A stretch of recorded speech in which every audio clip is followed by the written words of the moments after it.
နတ်တွေကလူတွေရဲ့လူလောကကိုအမြဲတမ်းစိတ်ဝင်စားတယ်ကိုယ်နဲ့မပတ်သက်ဘူးလို့ထင်နေကြတော့လည်းပဲနတ်တွေကလူတွေနဲ့အလွန်ပတ်သက်မှုရှိတယ်ဘာဖြစ်လို့လဲဆိုတော့လူပြေမှာကုသိုလ်ကောင်းမှုလုပ်ပြီးနတ်ပြေရောက်သွားကြတာဆိုတော့လူလောကအရေးကိုနတ်တွေကပိုစိတ်ဝင်စားတယ်လို့ပြောလူပြေကစီးပွားရှာလို့ကောင်းတယ်ဘာပြေလူတွေတော့ထိုင်တို့ဒီနာသွားရှာနေကြစီးပွားနတ်တွေကတော့လူပြေကိုစီးပွားရှာကြလူပြေကစီးပွားရှာလို့အောင်မြင်သွားတဲ့နတ်တွေဟာနတ်ပြေမှာဘုဒ္ဓကိုကြည်ပြီးတော့ချမ်းသာသာနေသွားကြစီးပွားရေးအောင်မြင်တဲ့ပုဂ္ဂိုလ်တွေအဲ့ရောက်သွားဆက်ဆက်မှုတွေကရှိတယ်တနေရာထဲမှာတမွားတွေမြဲနေကြတာမဟုတ်ဘူးနတ်တွေနဲ့လူတွေနဲ့ဆက်ဆက်မှုဆိုတာအလုံးကိုများတယ်မြတ်စွာဘုရားဟောတဲ့ထိုးတာရကတွေထဲမှာလည်းနတ်တွေအကြောင်းကိုထဲဟောတယ်ကိုရောက်တဲ့နေရာမှာတဲ့ကုသကောင်းမှုလုပ်ပြီးနတ်တွေကိုမေတ္တာပို့ပါအမြဝေပါအမြဝေပါနေရာအသစ်နေတိုင်းမြတ်စွာဘုရားအဲ့ဒီလိုနေရာအသစ်ရောက်လာပြီဆိုရင်ကုသကောင်းမှုလုပ်ပြီးနတ်တွေကိုမြဝေပါတဲ့လူတွေလည်းမြဝေကြတာပဲသို့တော့ကိုမြဝေတာကိုသိတဲ့လူကကိုမိတ်ဆွေတွေအနိပါပဲရှိနည်းနည်းပဲရှိတယ်နော်ကိုမြဝေတာကိုစောင့်စားမျှော်လင့်နေတာကတော့နတ်တွေပဲကုသကောင်းမှုလုပ်ပြီးတော့နတ်တွေကစောင့်စားမျှော်လင့်ဒါလူတွေကမသိဘူးနတ်နဲ့လူနဲ့ဘယ်လောက်ထိအောင်ပတ်သက်နေတုံးဆိုအဲ့ဆိုရလက်ထက်တုန်းကကင်းကမြေကမ်းခြေမှာပါတလိဆိုတဲ့ရွာကို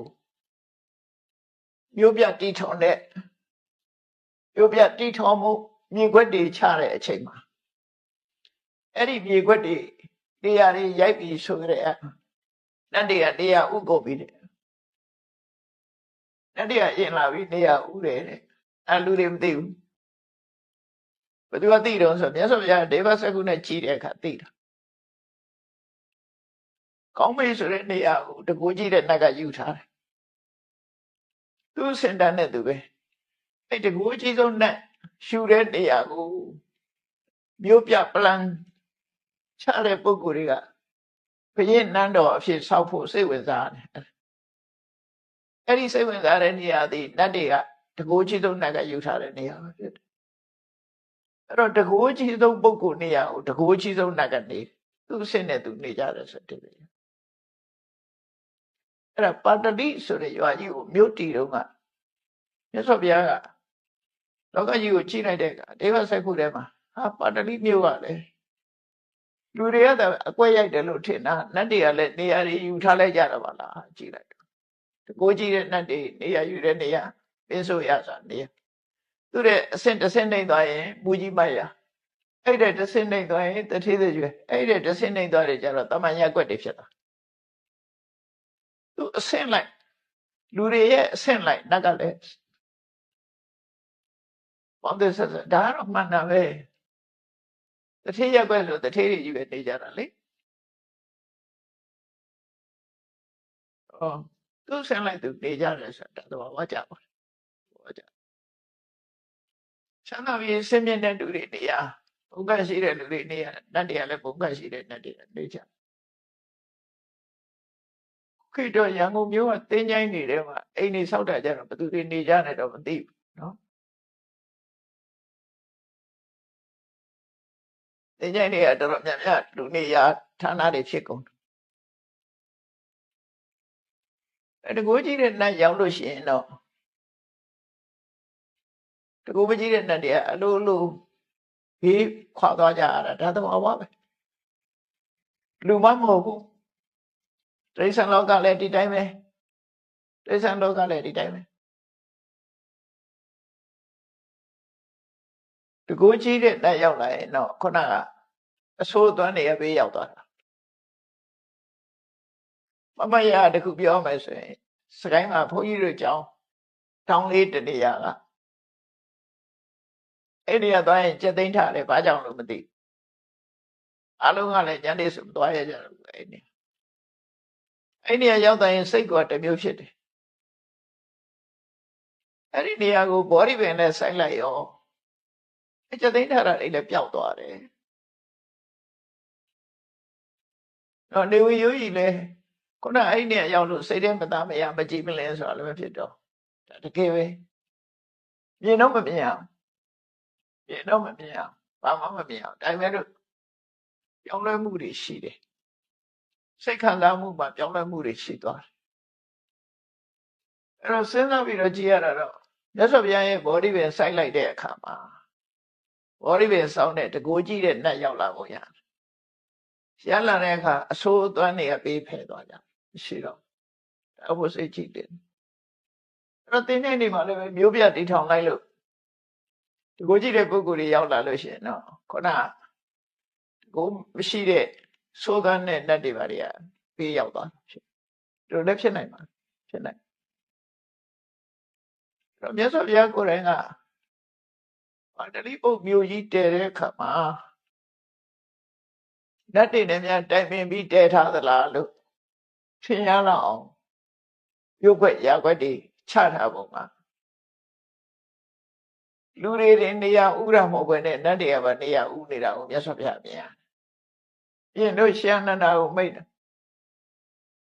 ဒီပတလိပုတ်မျိုးကြီးကိုဘသူတွေလဲတဲနေတာဆိုသူနိဒနဲ့ဝတ္တကာရမကြီးတို့ပါဗျာအေးတောင်ရိန်သာနတ်တွေနဲ့တိုင်ပင်ပြီးတော့များတဲသလားလို့အောင်မရတော့အောင်သူတို့မျိုးွက်အကွက်ချစီမံထားတာဟာနတ်တွေကပါဝင်ပတ်သက်နေတယ်မြတ်စွာဘုရားဟောခဲ့ဦးတယ်အဲ့ဒါကြောင့်မလို့မြတ်စွာဘုရားနေရာအသစ်နေပြီဆိုလို့ရှိရင်ကုသကောင်းမှုလုပ်ပြီးနတ်တွေကိုမျှဝေပါတဲ့အမျှဝေလို့ရှိရင်နတ်တွေရဲ့မေတ္တာကိုရမယ်ဒါမှလည်းလေလူတော်မှဖိတ်ကြွေးလိုက်လို့ရှိရင်မေတ္တာရောက်သွားတာတရိษံကြပိုသိတာလေအဲ့တတ်တဲ့ခွေတောင်ကြွေးလို့ရှိရင်လေကိုမြင်အမီးနဲ့တရိษံသိတယ်အဲ့တော့နတ်တွေလည်းအခုလိုဖိတ်ပြီးတော့အမြတ်တမ်းပေးဝေလိုက်တဲ့အခါမှာသူတို့ကျင့်တဲ့မေတ္တာရောက်တယ်သူတို့မေတ္တာရောက်လို့သူတို့ကဆောင်းလျှောက်ပြီးဆိုလို့ရှိရင်အဲ့ဒီပုဂ္ဂိုလ်ဟာအကောင်းမဲ့ကြုံရတယ်မကောင်းတာမကြုံဘူးပြီးတော့ကဆိုမကြုံတော့ဘူးလို့သူဆိုတယ်ဒါမြတ်စွာဘုရားဟောတဲ့ဒေသနာတော်မှာပါအဲ့တော့ဒီမင်္ဂလာတုတ်ဟောတော့ကလည်းနတ်တွေအများကြီးပဲဘလို့များတော့ဆိုတာကိုအရေးအတွက်နဲ့ပြောမယ်ဆိုရင်တော့ခရီးပေါင်းမြောင်ရတော့လို့ပြောဓမ္မစကြာတရားဟောတော့ကလည်းနတ်တွေခရီးပေါင်းနတ်အသင်ချေတဲ့ပြမ18ကလေးတဲ့ကျွတ်တန်းဝင်တာတယ်မယ်နော်အခုလေမင်္ဂလာတုတ်ဟောတော့ကဆက်ကြောင်လား1000ကနေပြီးတော့နတ်တွေရောက်လာကြတယ်အဲ့တော့နေရာမရှိတော့သူတို့ဘလောက်ထိအောင်ခန္ဓာကိုယ်ကျုံပြီးတော့နေကြတော့ဆိုအဖျားလေးနဲ့ထောက်လောက်တဲ့နေရာလေးစဉ်းစားကြည့်ပေါ့ကိုယ့်ကိုထောက်ကြည့်အဖျားကလေးထောက်ကြည့်အဖျားကလေးလောက်ပဲထောက်လောက်တဲ့နေရာချင်းချင်းလေးမှာတဲ့20ရောက်20 30 40လို့စုပြီးနေကြတယ်သူတို့ဘုံမှာတော့ချောင်းချောင်းချီးပဲဒီမှာတော့အဖျားလေးချလောက်တဲ့နေရာလေးလောက်အဲ့လောက်ထိမှနတ်တွေဟာ10ဦး20ဦး40အဲ့လိုနေကြတာတဲ့ချင်းချင်းကြက်ကြက်လည်းမဖြစ်ဘူးတဲ့ဘုရားတရားနာကျင်တို့သူတို့နတ်ပေါင်းများစွာစုဝေးရောက်ရှိလာတဲ့တရားပွဲတွေကိုအထက်ကရာမှာမှတ်တမ်းတင်ထားတာဘာတွေတော့ဆိုမဟာသမယတုတ်ဟောတော့ကလည်းနတ်ပြိတ္တနတ်ပြမပြိတ္တလွန်များတယ်လောင်ပင်ကလတုတ်ဟောတော့ကလည်းနတ်ပြမပြိတ္တအလွန်များတယ်ရှင်သာရိပုတ္တရာဟောတဲ့သမစိတ်တသုတ်တံဆိုတာရှိတယ်အဲ့တုတ်ဟောတော့ကလည်းနတ်တွေအများကြီးပဲလာကြတယ်ရာဟုလောဝါဒရှင်ရာဟုလာကိုရဟန္တာဖြစ်မဲ့အချိန်မှာရာဟုလောဝါဒသုတ်တံဆိုတာရှိတယ်ရဟန္တာဖြစ်မဲ့နေ့မြတ်စွာဘုရားဟောတဲ့ရာဟုလောဝါဒသုတ်တံဟောတော့လေနတ်တွေလာကြတာအများကြီးနတ်ပိဋကကပိုများတယ်